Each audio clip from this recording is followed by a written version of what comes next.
পাশাপাশি বসে থাকলেই সকলে আপন হয় না। সর্বপ্রথম আপন মনে হলেও স্বার্থের সময় বোঝা যায় কে আপন আর কে পর। দেখুন, আমার পেছনে একটি ফিঙে রাজা বসে আছে, আর পানির মধ্যে মাছ ধরার আশায় বসে আছে বক।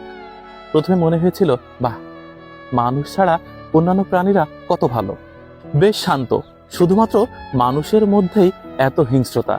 একটু পর বক যখন ছোট্ট একটি পুঁটি মাছ ধরেছে, ঠিক তখনই তার উপর হামলে পড়েছে যুদ্ধবাজ ফিঙেরাজ পাখি। সেই মাছ বকের ঠোঁট থেকে ছিনিয়ে নিয়েছে।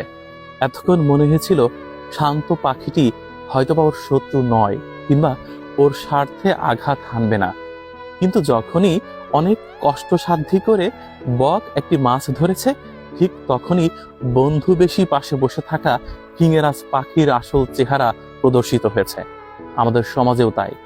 কাছে যে বসে আছে সে যে আপনার শত্রু নয়, সেটা আপনি কিভাবে বুঝলেন? অনেক সময় দেখা যায় আপনার কাঁধে যে হাত রেখেছে বন্ধু বেশি, মূল শত্রু হচ্ছে সে।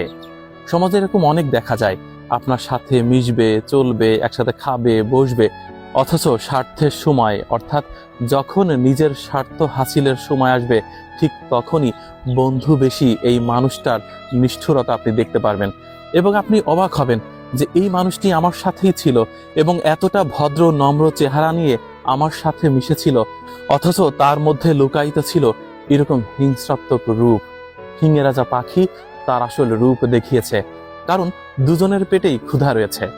বক অনেক কষ্ট করে একটি ছোট পুঁটি মাছ ধরেছে, ঠিক তার মুখ থেকে ছিনিয়ে নিয়েছে এক জোড়া ফিঙেরাজ পাখি। আমি তো তাজ্জব বনে গিয়েছি যে এমন হয়। যে পাখিটাকে এতক্ষণ আমি প্রশংসা করছিলাম, মনে হচ্ছিল যে বকের সাথে মিলেমিশে রয়েছে। দেখো, কেউ কারোর শত্রু নয়, দুজনই খাবারের নেশায় রয়েছে। মানুষ হলে হয়তোবা সম্ভব হতো না।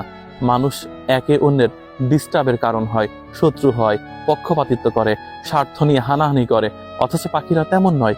কিন্তু কিছুক্ষণ পর কি হলো? বকের কষ্ট অর্জিত সেই মাছটি ছিনিয়ে নিল।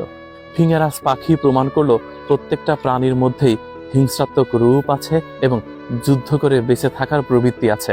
খুব অবাক হলাম। তারপর শান্ত বক আবারও চেষ্টা করছে নতুন করে মাছ ধরবার। ফিঙে রাজা পাখি আবারও অপেক্ষায় বসে আছে। এভাবেই কি যুদ্ধ চলমান?